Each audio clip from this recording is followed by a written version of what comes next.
The air in the MWR tent at Forward Operating Base Kestrel's Perch was a thick, syrupy cocktail of conflicting desperations.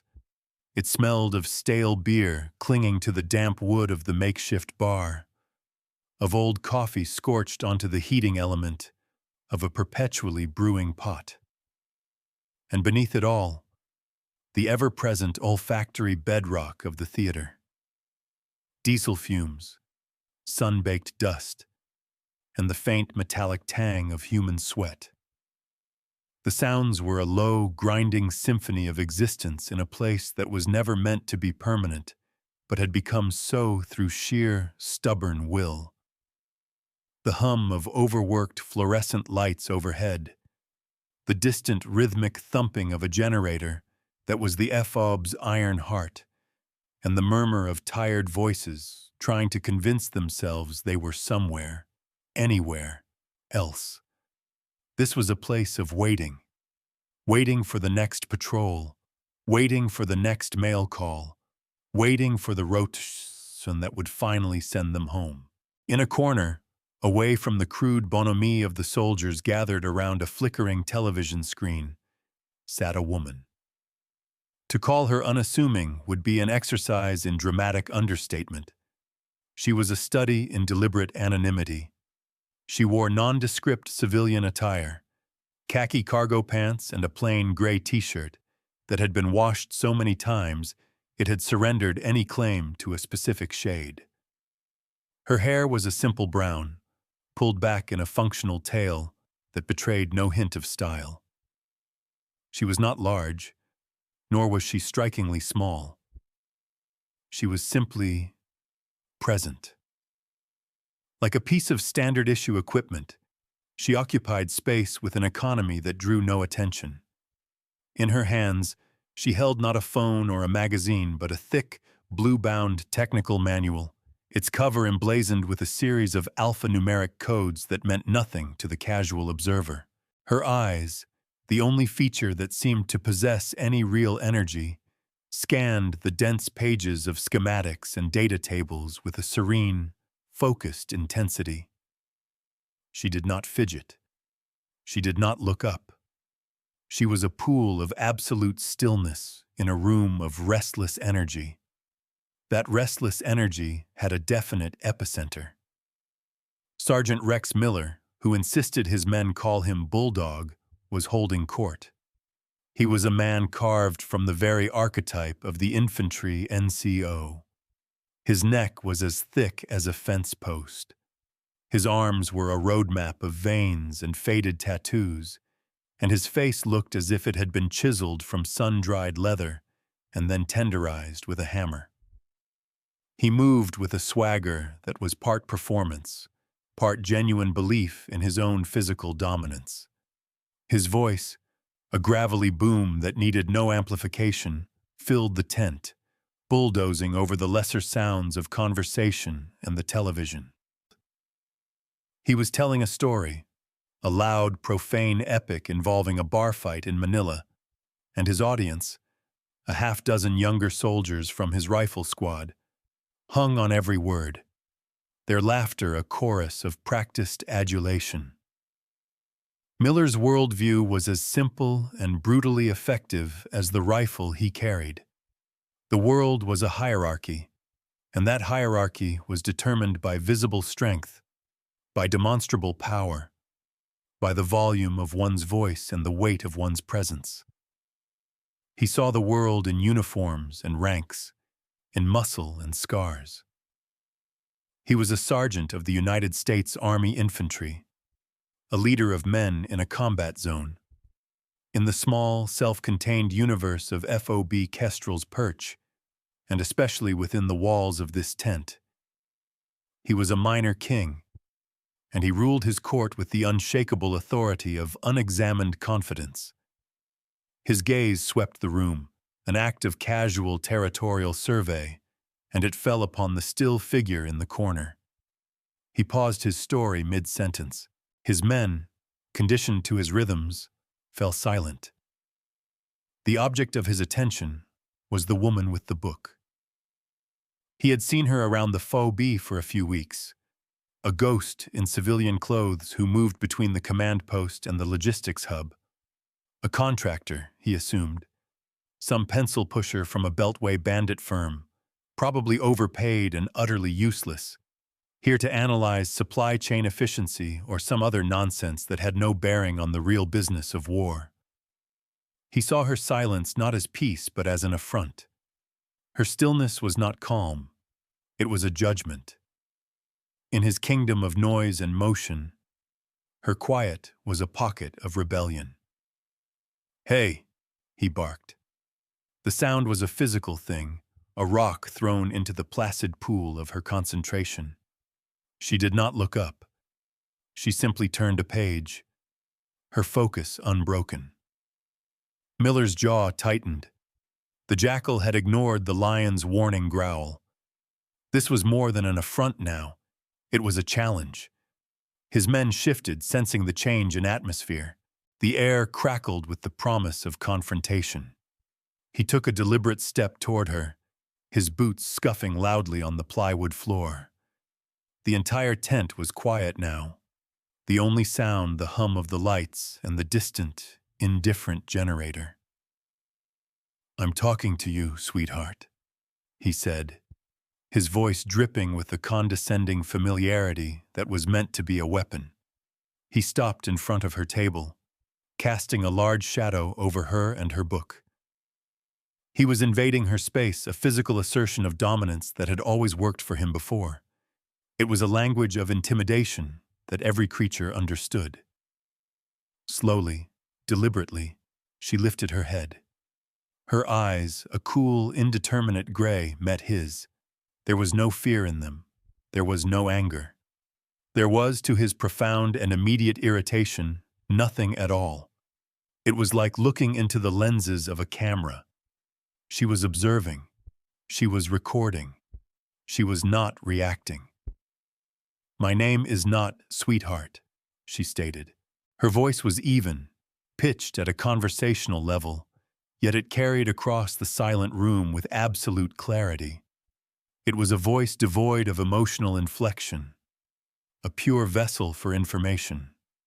A few of his men snickered nervously. Miller's face flushed a deeper shade of crimson. He felt the foundations of his authority tremble. He had expected fear, or flustered anger, or a hurried apology. He had expected a reaction that would confirm his power. This clinical correction, this utter lack of emotional engagement, was disarming. It was like punching water. He felt a surge of hot, frustrated rage. He needed to reassert control. He needed to make her feel small. "Right. You're one of those civilian contractors, aren't you?" he sneered, gesturing dismissively at her book. "Sitting here, reading your little instruction manual while real soldiers are doing the work. You get paid more than my entire squad combined to push paper and drink our coffee. This is our space. This is where warriors relax." The accusation hung in the air, thick and ugly. It was an old and bitter resentment, the infantryman's eternal grievance against the vast, complex machinery of war that existed beyond the trigger finger. He was making her a symbol of all of it. The remefs, the fobbits, the whole universe of people who experienced war from behind a desk. He was drawing a line in the sand, placing her firmly on the other side. The woman looked from his face down to the book in her hands, then back up at him. "This is a designated morale, welfare, and recreation facility, open to all personnel, military and civilian, authorized to be on this installation," she said, the words precise and clipped, as if she were reading from a regulation. "Your status as a warrior does not grant you exclusive dominion over common areas." The sheer, logical coolness of her response was a spark on a short fuse. He was losing. In front of his men, he was losing a confrontation with a civilian pencil pusher. His entire identity was built on a foundation of dominance that was now cracking beneath his feet. He had to escalate. He had to make it physical. That was the arena where he was king, the language he spoke with absolute fluency. He reached down, his meaty hand moving with surprising speed, and slammed the heavy technical manual shut. The sound was like a gunshot in the silent tent. It was a violation, an act of symbolic violence. "Class dismissed," he snarled, leaning in close, his voice a low, menacing growl. The smell of stale beer and righteous anger washed over her. "Now, I think you were just leaving." She did not flinch. She did not lean back. Her eyes remained locked on his, her expression unchanged. It was unnatural. It was unnerving. It was like watching a lioness allow a jackal to dance at the edge of its kill radius, fully aware that the contest had been decided before it even began. She simply stared at him, her silence a more powerful retort than any shout could ever be. The seconds stretched into an eternity. Miller's bravado began to curdle into a raw, sputtering fury. Why wasn't she afraid? Why wasn't she angry? He felt an insane urge to shake her, to provoke any human reaction at all. His hand was still on her book. He gave it a shove, sending it sliding across the table. His other hand came up, and he jabbed a thick finger into her shoulder. It wasn't a hard push, but it was a crossing of the final line. It was an assault. "Get out," he whispered, his voice shaking with a rage he could no longer control. And then the world ended. It didn't end with a bang, but with a high, piercing shriek that tore through the fabric of the mundane evening.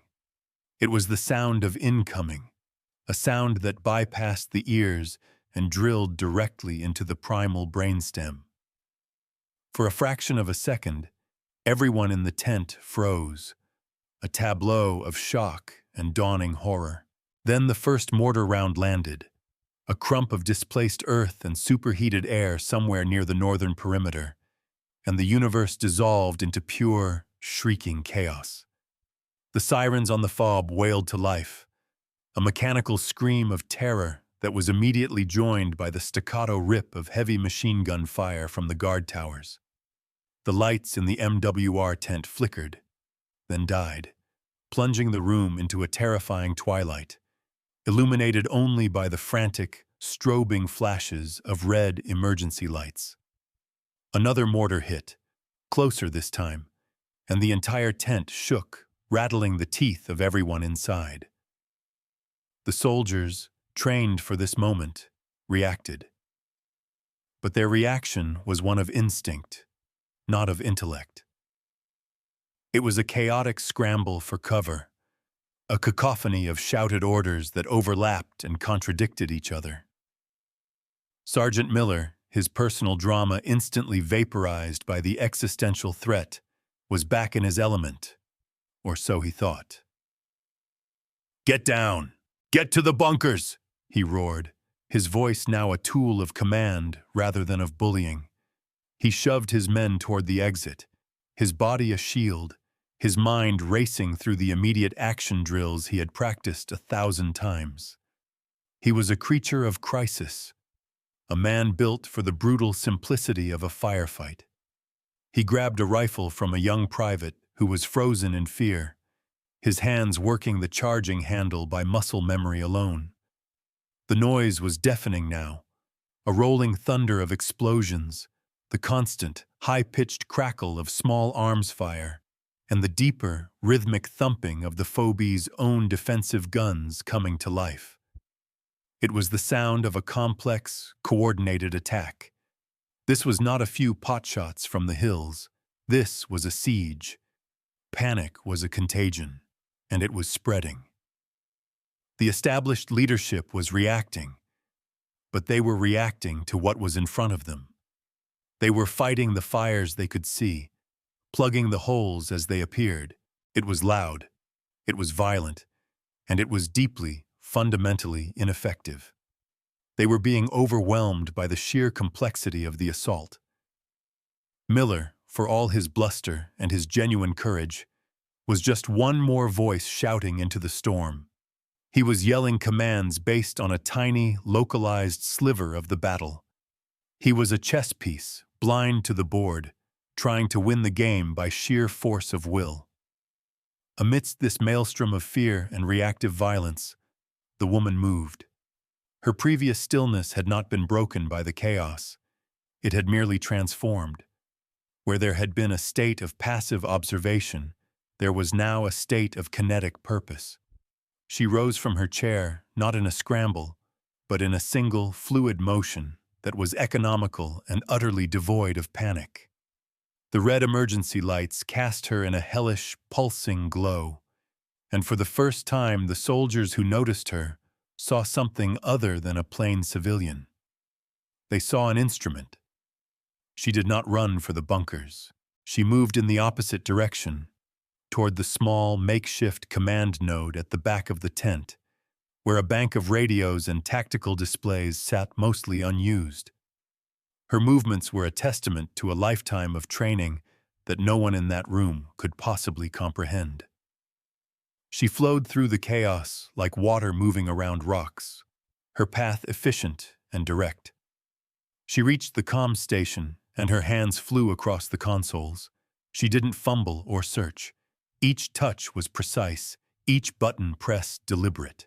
She slammed a master switch, and the dead tactical displays flickered to life, powered by a backup generator she seemed to know existed. A satellite map of the FOB and the surrounding terrain bloomed across the main screen, already populated with angry red icons indicating enemy positions. Then she spoke, and her voice cut through the din of combat like a surgeon's scalpel.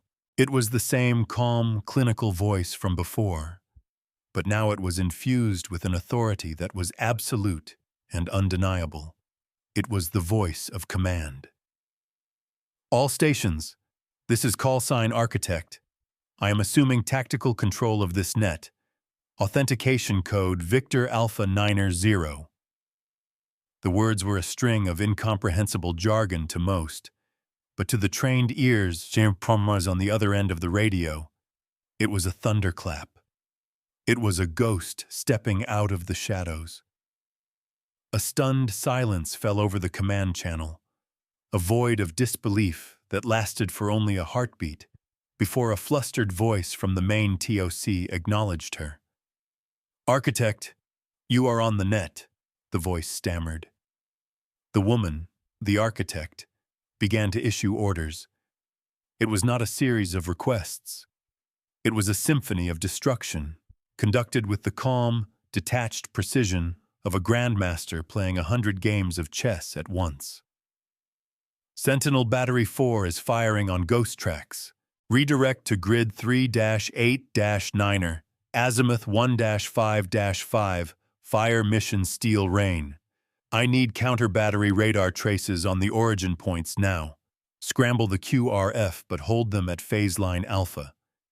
This is a feint from the north. They're trying to draw our response. The primary assault vector is from the southeast, targeting the fuel depot. I want Predator feed from Orbital Track 7 overlaid on my display. Someone get me a direct line to the AC-130 on station. I am painting targets. Her language was a foreign tongue of expertise, a dense lexicon of strategy and technology that silenced all the amateurs.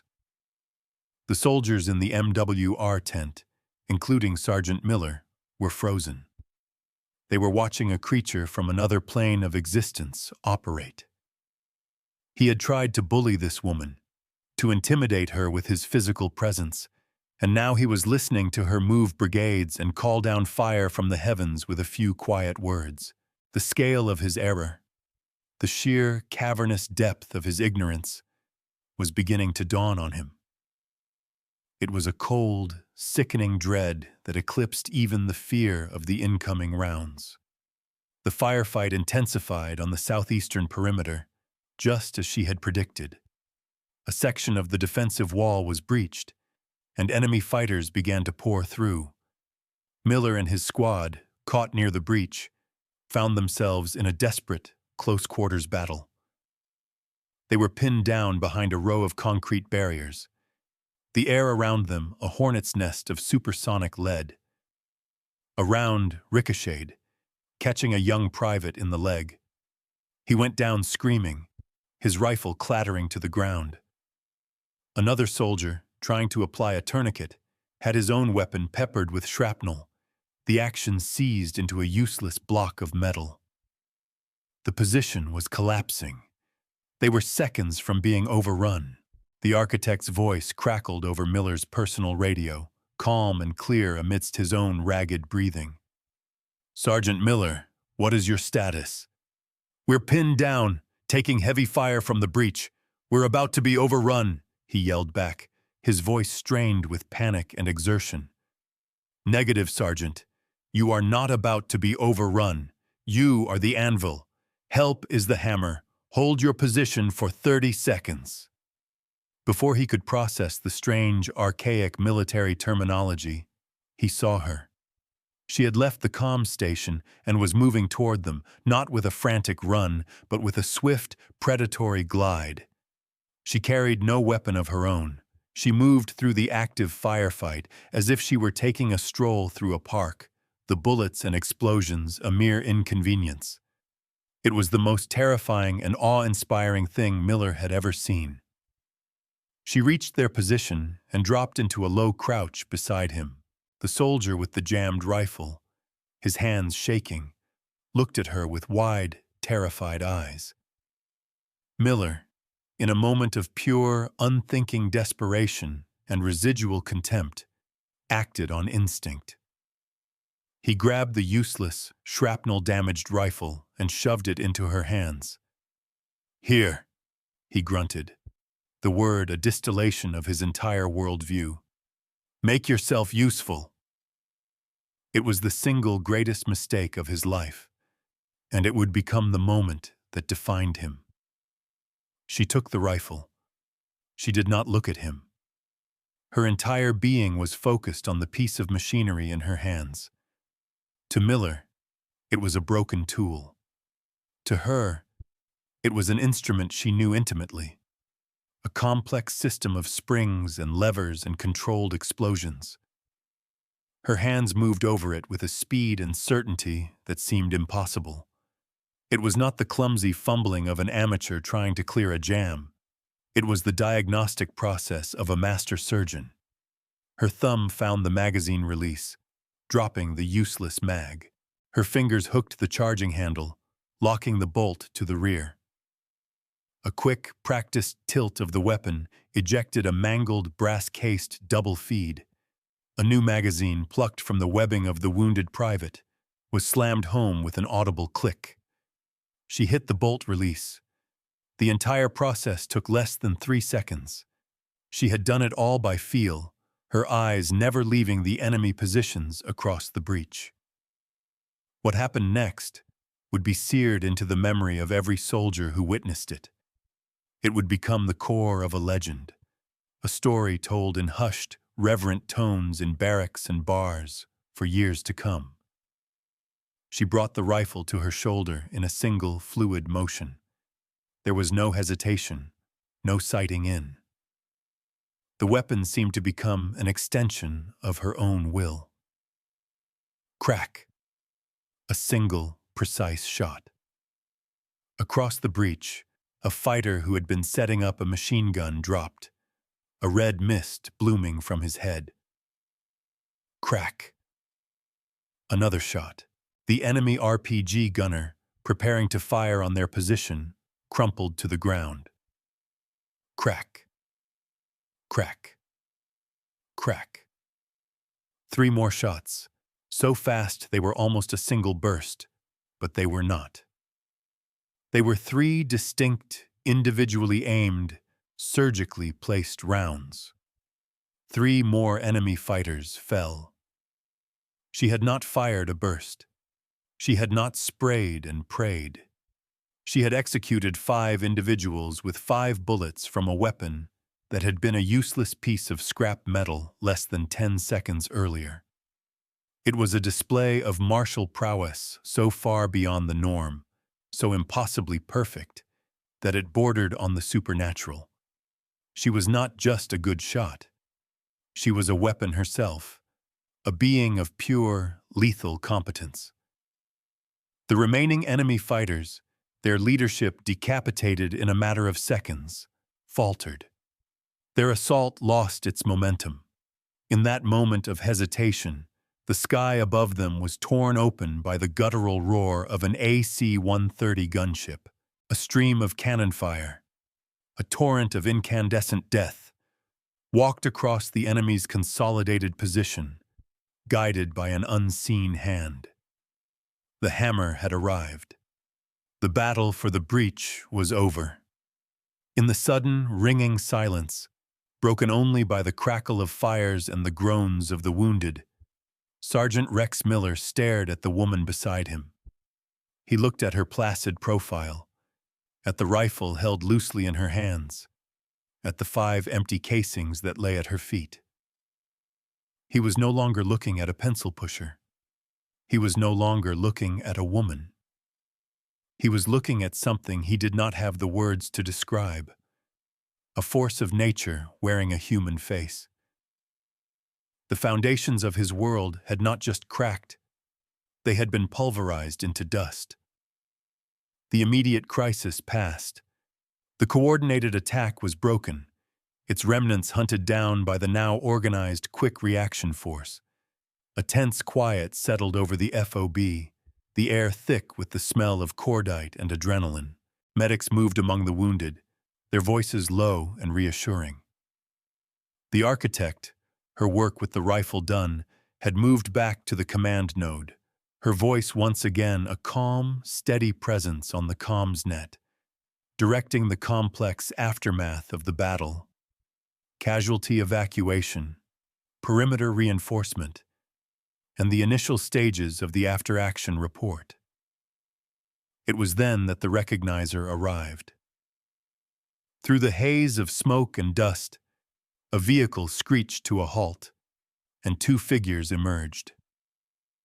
The first was the FOB commander, Colonel Jennings, a man whose face was a mask of grim relief and exhaustion.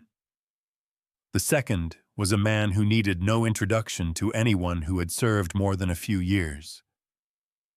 Command Sergeant Major Thorne, a living legend in the special operations community, a man whose exploits were the stuff of hushed whispers and training manuals.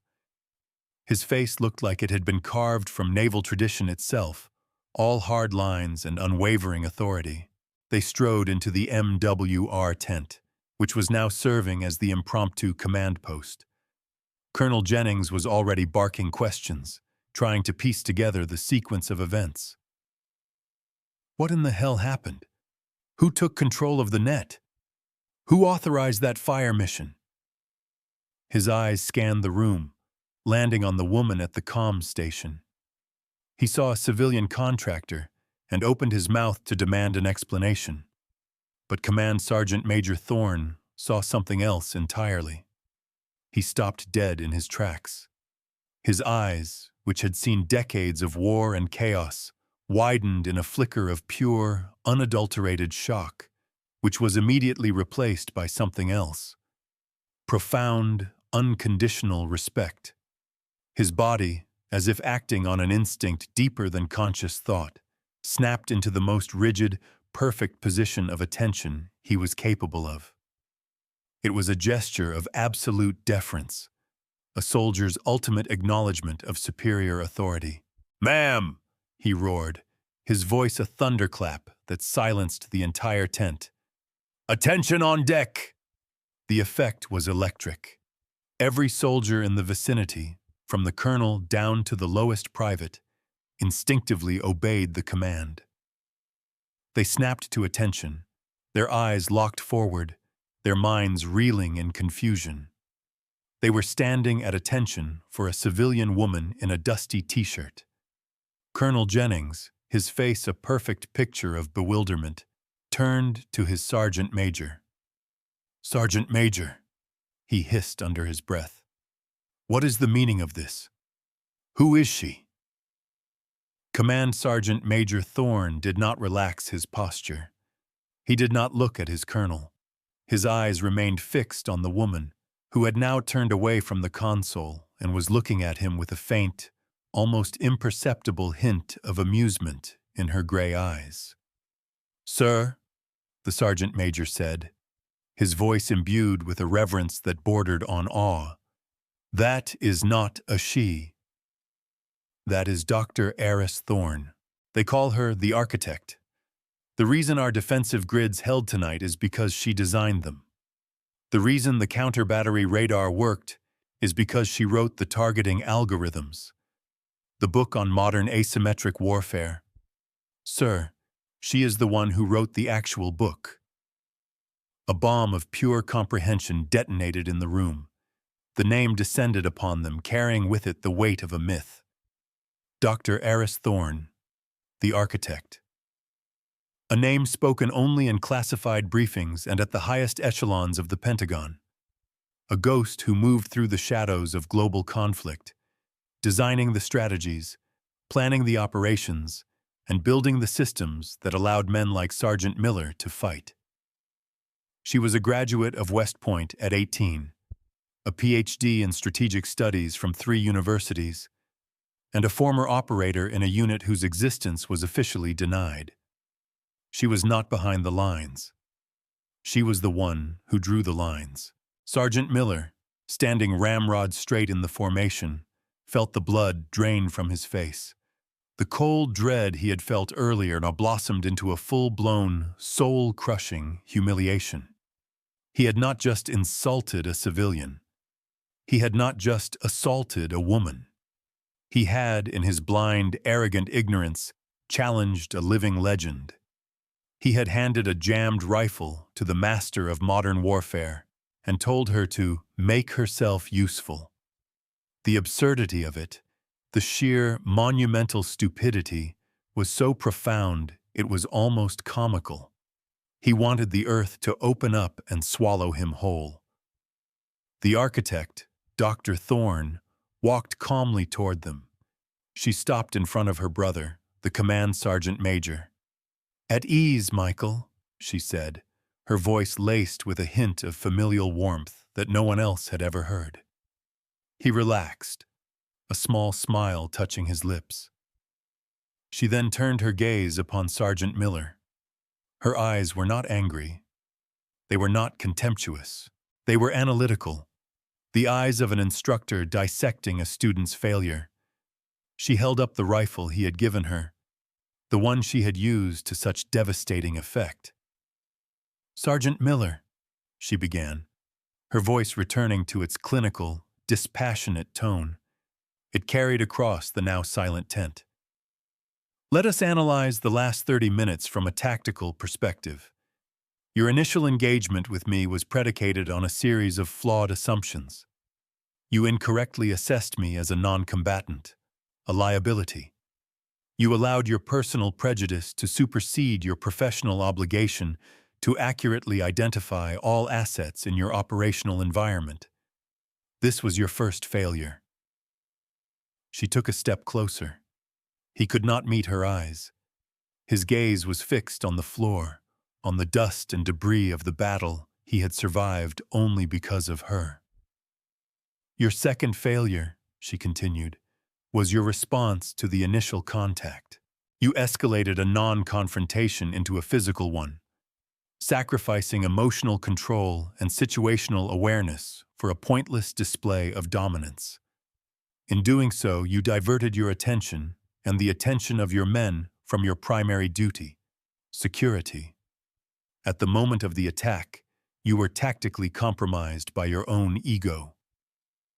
Every word was a hammer blow, dismantling his pride, his identity, piece by piece. This was not a dressing down. It was a vivisection. "Your third and most critical failure occurred during the firefight. Under duress, you handed a non-functional weapon system to an unknown variable. You did not attempt to clear the stoppage yourself. You did not discard the weapon and transition to your secondary. You chose, as your course of action, to pass your problem to someone you had already deemed incompetent. This was not an insult, Sergeant. It was a tactical blunder of such magnitude that it could have resulted in the death of your entire squad. You did not fail because you were disrespectful. You failed because you were stupid. The final word hung in the air, stripped of all emotion. It was not an insult. It was a diagnosis. She turned to Colonel Jennings. "Colonel, I will not be filing a UCMJ complaint against the sergeant. The Uniform Code of Military Justice is not an adequate educational tool for a failure of this nature. With your permission, I request that Sergeant Miller and his entire squad be immediately reassigned. They will form my personal security detail for the remainder of my deployment in this theater." The colonel, still reeling from the revelations, could only nod dumbly. "Whatever you require, Dr. Thorne." She looked back at Miller, whose face was now a pale mask of shock and utter mortification. A punishment under the UCMJ would have been a relief, a penance he could understand. This was something else entirely. This was a sentence to be educated. He was being sent back to school, and his teacher was the very person whose mastery he had so profoundly underestimated. He would spend every waking moment for the next 6 months in her presence, a walking, breathing monument to his own ignorance, forced to witness firsthand the quiet, terrifying competence he had mistaken for weakness. The story of that night on FOB Kestrel's perch passed into legend. It became a modern military fable, told and retold at NCO academies and in officer training schools. The details would shift with each telling: the number of targets she engaged, the complexity of the weapon's malfunction, the exact words she spoke. But the core truth of it, the essential lesson, remained immutable. It became known as The Architect and the Bulldog, a cautionary tale about the mortal danger of assumption. Years passed. The dust of Kestrel's perch settled, and the wars shifted to new theaters, new terrains. In a brightly lit classroom at the Sergeant Major's Academy at Fort Bliss, a group of young, sharp-faced sergeants first class sat listening to their instructor.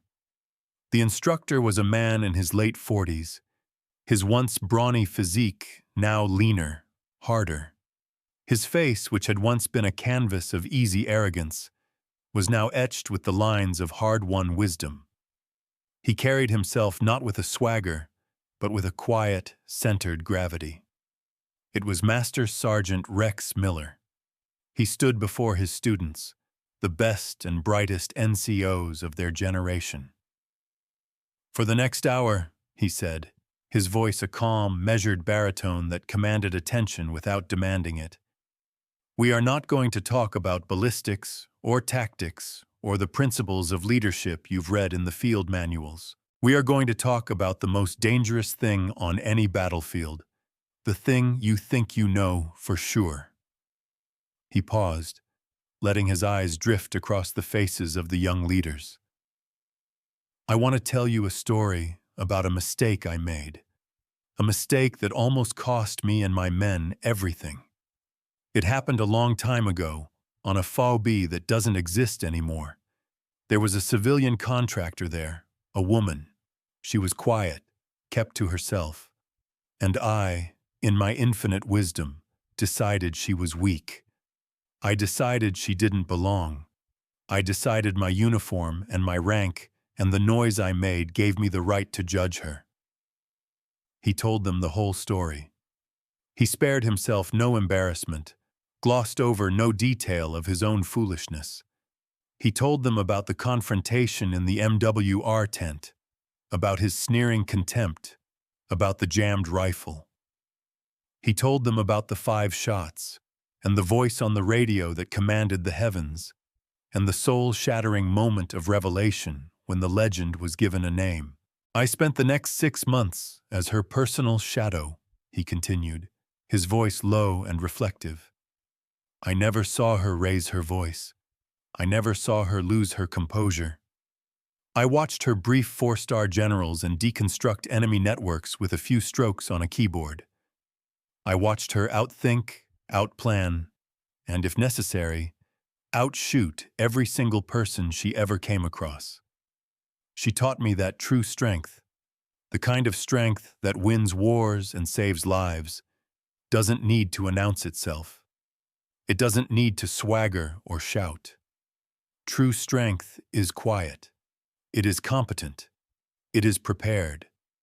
Authority isn't something you claim. It's something that others recognize in you when it matters most. He leaned forward, his hands resting on the lectern. Your most valuable asset is not your rifle. It is your ability to observe and to listen. The loudest person in the room is often the most insecure. The quietest person in the room is the one who is thinking, planning, and watching. Your job as leaders is to learn to tell the difference. Your assumptions are your blind spots. They are the holes in your armor. The day you judge someone by the uniform they wear, or the gender they are, or the softness of their voice is the day you have failed as a leader. It is the day you become a liability to your soldiers. The room was silent.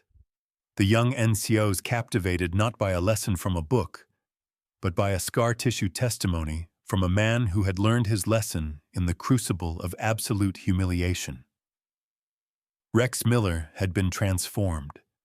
The arrogant bulldog was gone, replaced by a wise and thoughtful teacher whose greatest strength was his own remembered failure. Dr. Thorne had not punished him. She had reforged him.